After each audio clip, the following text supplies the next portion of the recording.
আপনার কি মরিচ গাছের পাতাগুলো অস্বাভাবিকভাবে কুঁকড়ে যাচ্ছে? চিন্তার কিছু নেই, আজ আমরা জানবো এর কারণ, প্রতিকার এবং কিভাবে এর থেকে মুক্তি পাওয়া যায়। মরিচ গাছের পাতা সাধারণত বিভিন্ন কারণে কুঁকড়াতে পারে। এর মধ্যে পোকামাকড়ের আক্রমণ হতে পারে, ভাইরাসের আক্রমণ হতে পারে, তারপরে অতিরিক্ত সারের ব্যবহার হতে পারে।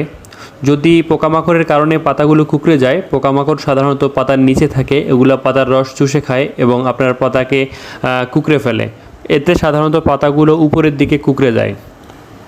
তো পাতা যদি কখনো উপরের দিকে কুঁকড়ে যায়, তাহলে এর জন্য আমাদের একটা সঠিক সমাধান আছে। আমরা তার আগে একটু মাকড়ের আক্রমণটা জেনে নেই।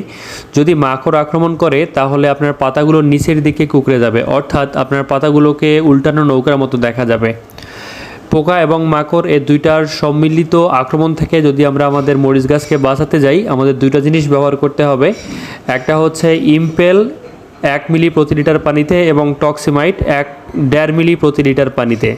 এছাড়াও অতিরিক্ত সারের ব্যবহারেও পাতা কুঁকড়ে যেতে পারে। আমরা চেষ্টা করব পরিমাণ মতো সার ব্যবহার করার জন্য, এতে করে আমাদের পাতা কুঁকড়ানোর হাত থেকে রক্ষা পাওয়া যাবে। আমি আবারও প্রোডাক্ট দুইটার নাম মনে করাই দিচ্ছি।